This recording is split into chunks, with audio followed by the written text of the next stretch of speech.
from his camera. Okay, that makes sense. Yeah, so y'all could just kind of see. Jessica thinking too much. Yes. Chad. This light. I think this was my head was turned last time. Oh, he didn't turn that one on. So much light. By the time we got done.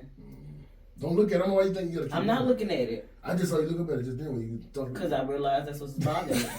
Like you bothering me now. So like if I said, that's bothering me. I can't look at it. You're bothering me. Well, stop looking at me. Don't look. I can't help it. I'm drawn to look at you. Because you love me so much. Just be honest and tell the truth that I love this dude so much. And we, Jaden, what's Jaden be doing? Ew.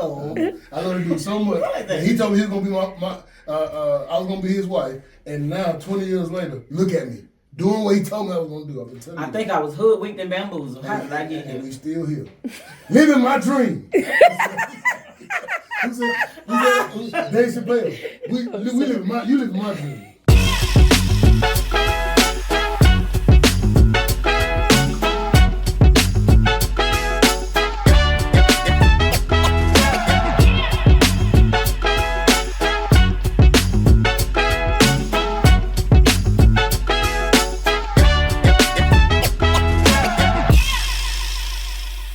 Welcome back to Heart Matters with James and Jessica Carter. We are so excited to have you guys join us again on this episode of Heart Matters.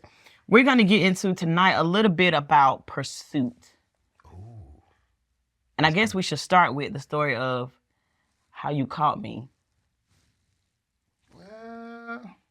Yeah, that makes sense. That's how it is. How that you makes caught sense. me. Okay. Yeah, because you know what? I'll say this then, since you said that, how I caught you.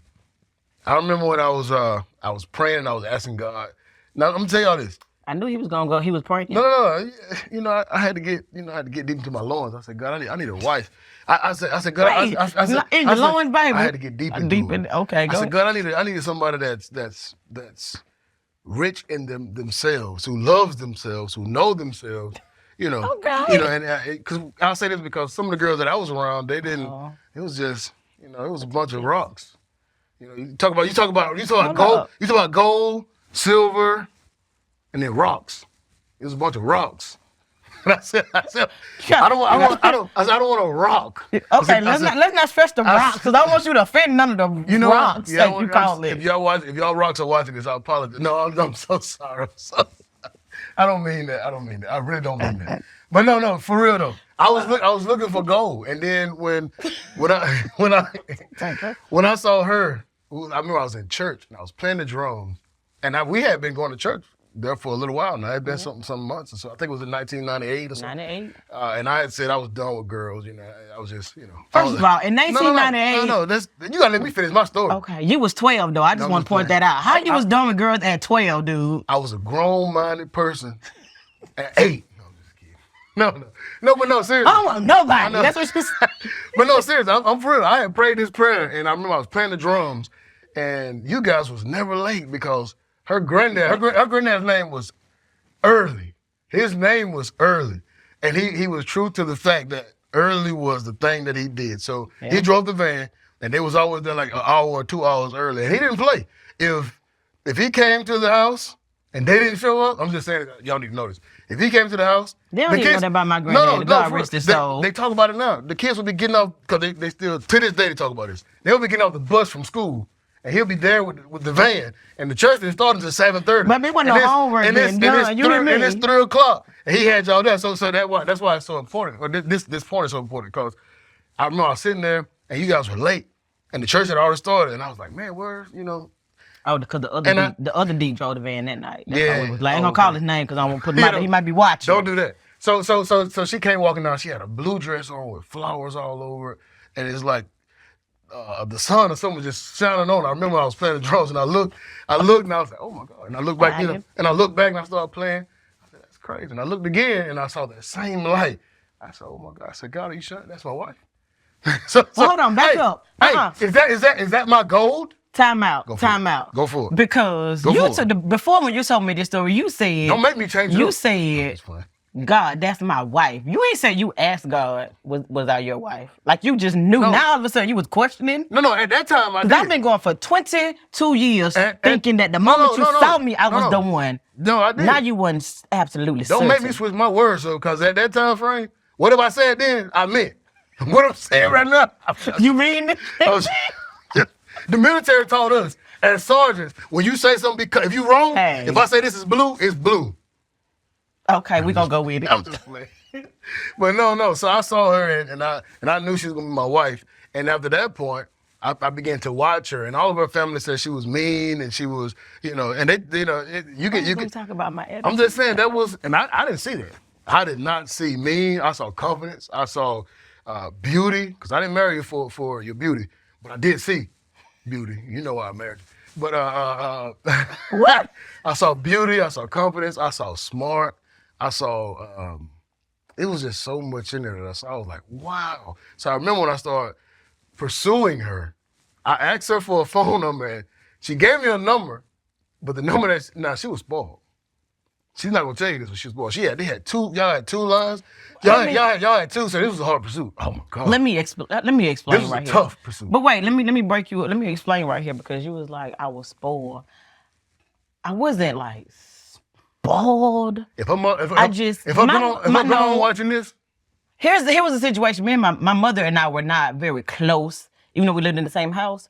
So we communicated because she had a phone line and I had a phone line, thanks to my grandmother. A phone 'Cause line my in mama her could room. not afford to have two phone lines, let's be clear. Now, So wait, we didn't have cell phones. She had a landline. They had two landlines in their house. I didn't know this until I started First pursuing. of all, landlines were cheap, so you acting like No. it was something serious. But But that's not the point of the story, though. The You're right. point Go is, for it. I remember, but this wasn't even in 1998 when you asked for my number. This fast forwarded 4 that's- years later. because now I know Because you're in my wife. 1990 I know you're my wife, so I got to figure out how to talk to you. You have a cell phone, I can ask for you. And we have social media. That's so, true. So I can say, what's your MySpace?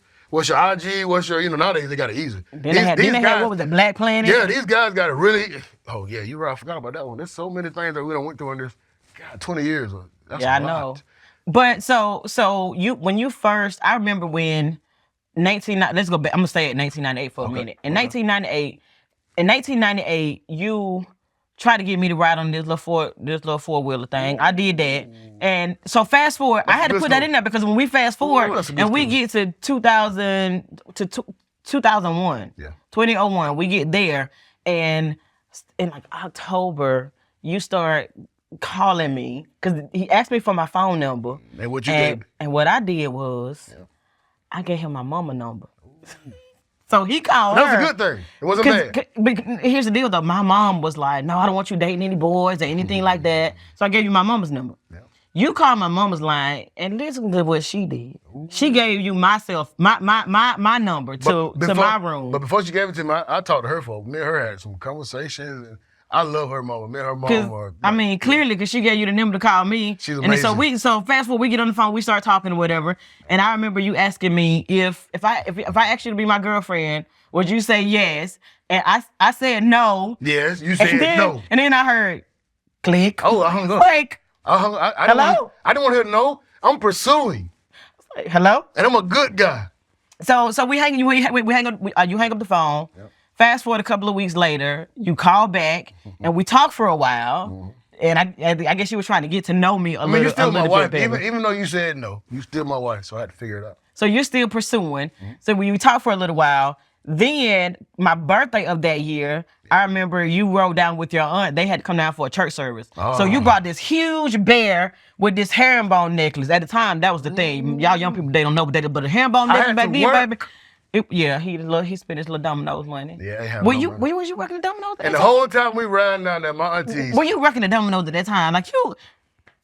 I think I was. Oh, Were you? No, I No, wasn't. you I weren't, 'cause you wasn't. started Domino's after we started dating. I was cutting yards, so I really had no money. So all your little sweat and stuff, you used to buy me the I'm little talking about- necklace. yes, it was hard. I had the pursuit Oh, was hard. I feel extra bad No, now. you good. Wait, 'Cause- okay, so you bought me the neck, you bought me the bear and everything. But on the way down there, since you said that, I know you gonna move on, but I gotta say this, because my auntie and them are amazing. We riding down there and they singing this song that they used to sing all the time, and they said, doo-doo-doo, doo-doo-doo. They said, he in the clouds, look at him, he lost. I didn't care what they were saying. I'm sitting there with all my bear and all this stuff. I just couldn't wait. We had to drive an hour to get there. So I'm sitting there listening to this song. Auntie, y'all can sing all y'all want. That's my wife. And I get down there and shit. So you get down and to there. see the smile on your face, it all made sense. It did make me smile. It did. It made me smile It a little all bit. made sense. I thought that was so cute. I thought that was so thoughtful. But I still said no again the second time. Oh my God. Let's be clear. The pursuit. Gold. But this is what gold is. In order to get to gold, you have to dig, and you got to dig deep. And you was digging, buddy. Yes, You hear me? because once you find the gold, once you find the treasure, you won't let it go. It's not going away easy. So in this, I found my goal, and she's going nowhere. And we went through a lot of separations, but this is my goal. And because I had to dig deep, it's cherished to me. It's valuable. It makes sense. Yeah. You know? It's not a surface-based thing. It's not a rock. So now we're gonna continue to fast forward though, I didn't want to say that. because we gotta get to the when I said yes part. Oh, yeah. Because when we were talking about this, we were trying to talk about this, and you was a little confused on the dates. So I'm gonna make sure that I make sure. So the next time somebody asks you about this, you able to let them know about the dates. Let's do it. So we get to December of that same year. You bring me. You come to the house on Christmas Day. I don't know how you got somebody to drive you from Cairo, Georgia to Gretna, Florida. You get resourceful. A 50-minute drive that he got was it your uncle BB? God rest his soul. Uncle BB drove you down, and you showed up at the door with this all of this huge bag. There's like bags of stuff. Yeah. And when I went through the bag, everything in the bag were things that said, he was literally pursuing me. He was studying me. He was watching me. He was intentional about getting me, because everything in that bag was something that spoke to my character and who I was as an individual.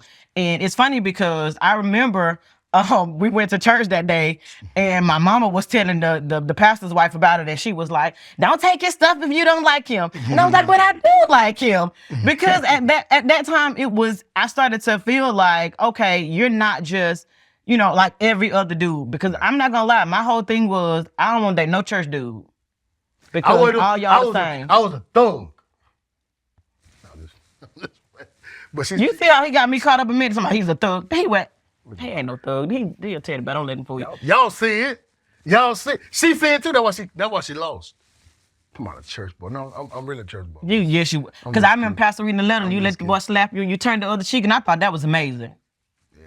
Especially from you. Let's not talk about that. We ain't gonna. Okay, not that story. But let's not talk about that. But that was one of the things that showed your character. God did a change in me. It was one of the things that helped me to see your character, and in seeing your character. Yes. Even before you bought those gifts, I was like, okay, this dude is different. And then when you bought those gifts, it was like, okay, he's really different, because you didn't just go out there and just buy anything. You bought things that spoke to who I was. And so we fast forward to January of that following year, 2002, and you asked me, okay, this joker asked me, what? If I asked you to be my girlfriend, would you say yes? Clever. I said yes. And then he just kept talking. Never asked the question. Wait. But here we are, 22 years later. I'm still his girlfriend. Interjection. My youngest son is just like that right now.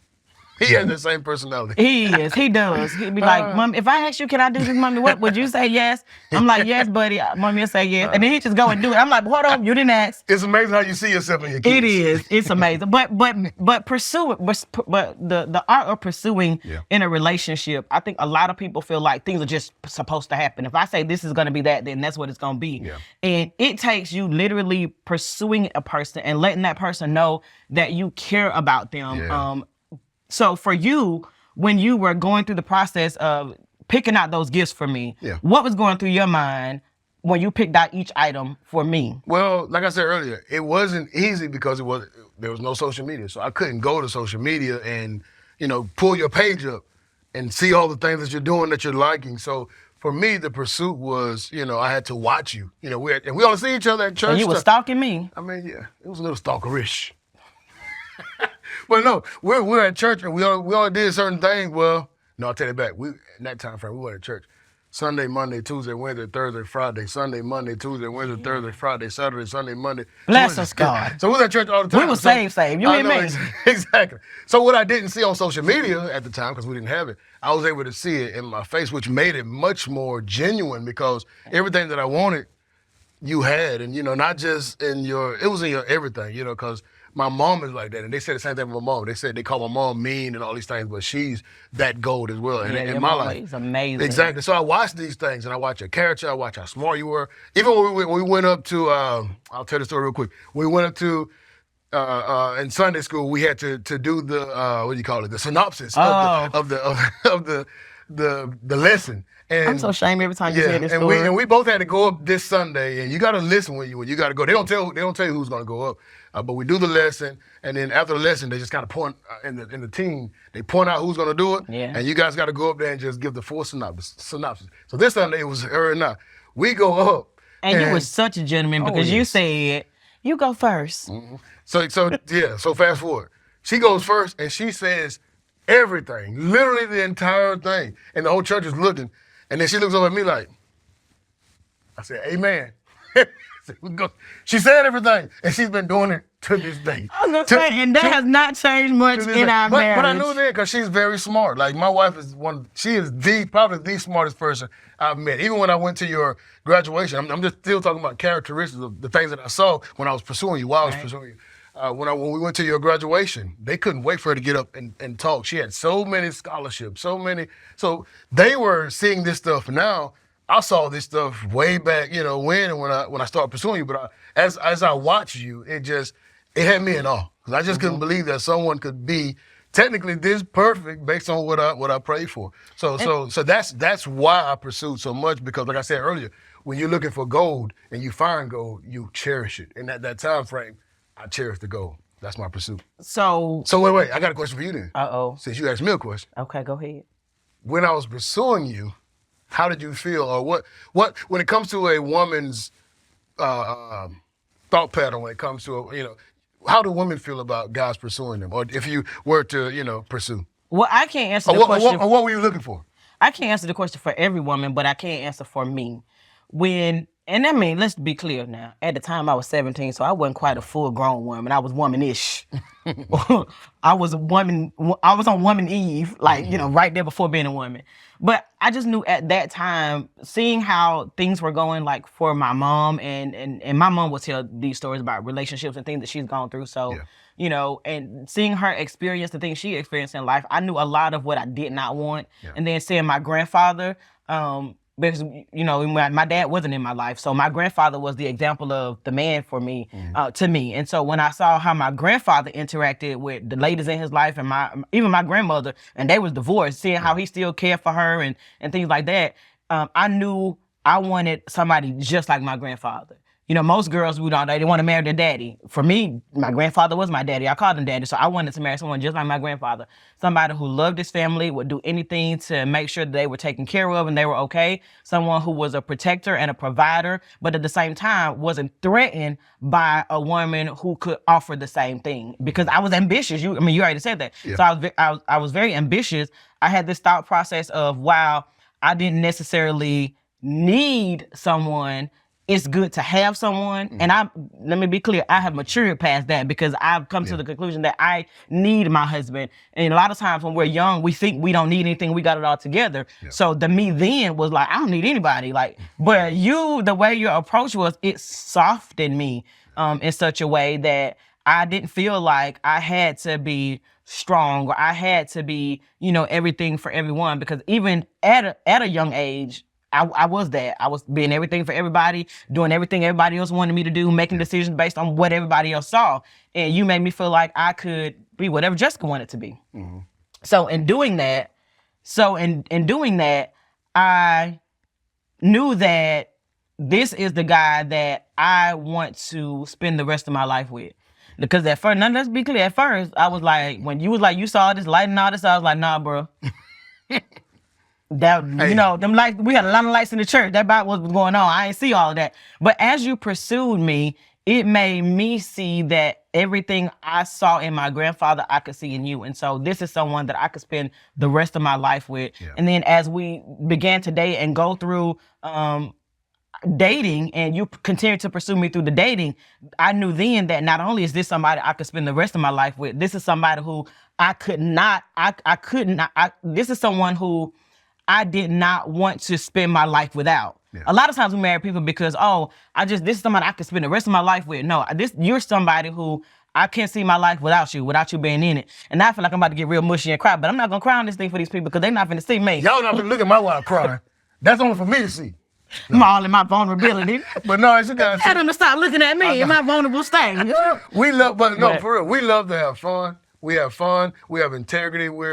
But this comes with the pursuit when you're one and you do things like this. Right. You know, we literally laugh all the time. We was just iced in here in the area for a whole week, and we enjoyed it. We played family games. But we've been that way for a long time because we experienced separation, unwanted separation. I think you said that before. But okay, now let's talk about the separation then, because after you're married, a lot of people feel like the pursuit ends. Like, I got it. You know, it was a fun game to get him. Now I got him. We're just going to let this go. But after you're married, that pursuit has to continue. And you mentioned quite a few times here about the times we were separated. And let me make sure that people understand. We were separated because, I'm gonna look at y'all over here. We were separated because the military put us in different locations. Not because I was tired of him or he was tired of me. It wasn't that kind of separation. Okay, now that we got it out the way. So during the times when we were separated and we had to go separate places and spend, like you spent first 6 months in Iraq, then you spent 15 months in Iraq and then came back. And during that time, I grew as a person. I changed. You definitely grew as a person and you changed because you experienced things that we wouldn't even want to talk about here. But after those experiences, we became different people. So our pursuit of each other kind of had to shift a little bit. And in the shifting of our pursuit, we ran into some difficulties in that because we thought, after being together for 10, years or so, we know exactly who we married. I know what this person needs. I know what they want. I know what they're thinking. I know what you're gonna say before you even finish your sentence. I can complete your sentence. But now here we are, all of this time into this marriage, and we've become two completely different people. And now we have to almost chase each other again to get to know those new people. Now I'm gonna ask you, for you, what did that feel like when you recognized that the girl who had all that light on her that you knew was going to be your wife was not the same woman that you're now married to, that she's changed, she's evolved? Yeah. So you're saying, like, how did I take that? Yeah, how did you take that? Because, let's be honest, there was some significant changes in how we interacted with each other. So our communication at the time had to be, it was like the number one thing. It was very important because, like you said, I pursued you. And now with the separation, and I'll talk about that one day, not today, but in the separation when I was in Iraq, a lot of things changed. So coming back, like you said, we had to figure each other out again as far as who we are, So all of the gold that I said before, that same gold I had to remember. I had to remember who you were before, who you are now. And then not just that, we had brought a baby into the situation. Yes. You know what I mean? So that's another dynamic, and that dynamic changed things. You don't think about these things when you're young, and But the gold that I had then was still in the bag. It was still there, and I had to pull that gold out and remind myself, this is why, this is who, this is she's still this person, but we've got to figure out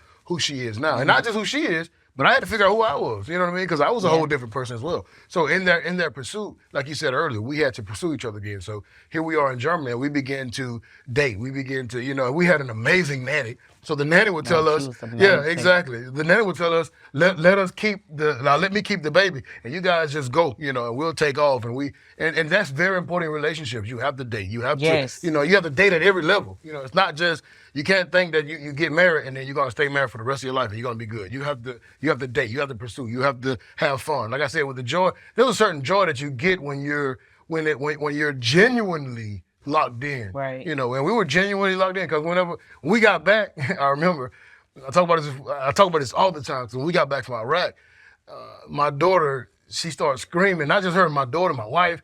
They were up screaming before everybody else in the gym. He's excited. Yeah, and I remember that's my goal. So as I'm walking down, I want to break ranks. We're not supposed to do that. We're marching. We're soldiers. I want to break ranks and leave so I can get over and hug the goal, the thing that because out of that we produced, and that production gave more. So in the pursuit, it was amazing. So I got to remember that I love the pursuit. The pursuit is what got me here, and I got to keep it going. Everything, it changes, but it keeps me who I am. And so, also, but your take on that as well, because you were different. So how do you feel based on the question that you asked me? That's what I was gonna say. What's your viewpoint on that? But that's what I was gonna say, that for me, it was, I guess, similar to what you're saying, that I had to understand that this man that's coming back to me is not the same man that, left me 15 months ago to go fight for his country. there's a lot that changed. There were a lot of conversations that we were always open with each other. We always talked about everything, and you couldn't always do that with some of the things that you had experienced. So I had to get accustomed to being okay with not getting certain answers, or not even asking certain questions. And then I had to realize too that you needed pursuing just as much as you pursued me. You needed to know that I cared about you as much as you cared about me. Yeah. I cared enough about you to be willing to understand the different dynamics of who you are right now and navigate that and try to find ways to still reach your heart. And I think a lot of times women don't think that men need to be pursued. We think that we're the ones that always have to be pursued, but men need to be pursued too. Now, I'm not saying that you go out there and just be chasing just any old joker. I'm pursuing my husband, someone who I've already committed to in the middle of our marriage as we're changing who we are as people. Because as you grow and you mature, you change. Yeah. And in that, I now, as your wife, have to pursue you just as much as I want you to pursue me. Like we don't really like to use the word balance. We talk about like having a good flow. Yeah. And our flow is making sure each other's okay.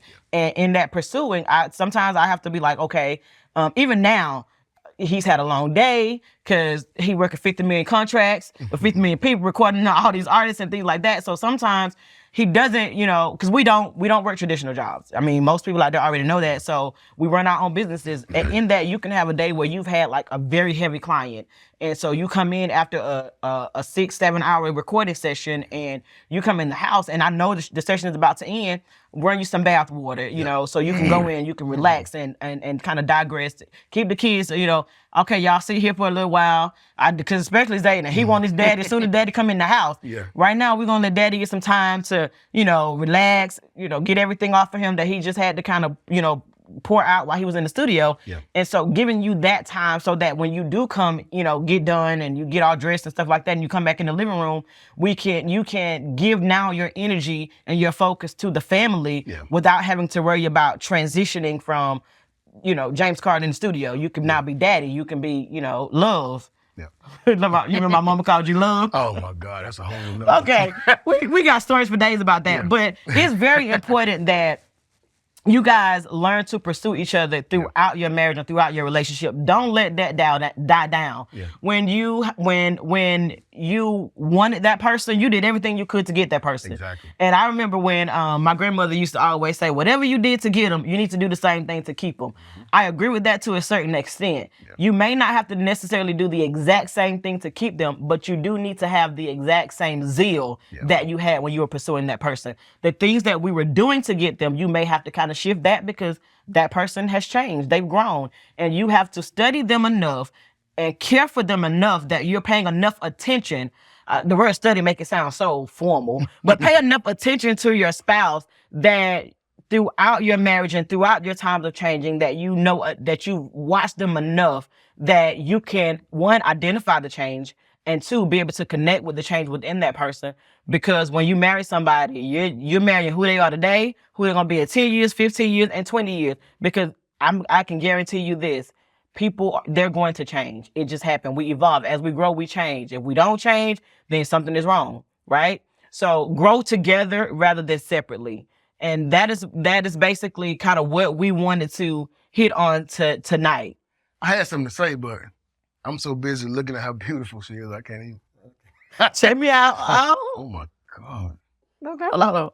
Ooh, don't show too much. Don't show too much. Stop. Let me give it to you. I'm gonna give it to the people. Yeah, don't give it to them. You got any closing thoughts? Yeah, Say I something do. to the people. I can't. You threw me off. I'm really serious. I was playing. I'm so serious. Hey, you guys keep watching our show. We love you guys, and hopefully we'll give you guys more of who we are, more of what we've been through, and we'll get deeper. But at the same time, we are who we are. So we're going to give you guys laughter. We're going to give you guys integrity. We're going to give you guys family, generational. There's certain things that we've been through. We want to show you guys those lessons and give you guys much more. So hopefully, as we get deeper into this, you guys will learn who we are. Come into our conversation and just learn, but also see as far as what we do because I really love my wife. And I don't love this dude too. We don't just say that just to be playing. We really mean that. You know, anybody that knows us know that we're genuine about who we are. And she really threw me off earlier. That's why I'm saying what I'm saying now because she's so beautiful every time I look at her. That's why you kind of like rambling a little I'm bit. rambling right now because I'm looking That's at her okay. like, oh my God. That's all right. I got When you. we get home. Tune in next week, y'all. All right, y'all.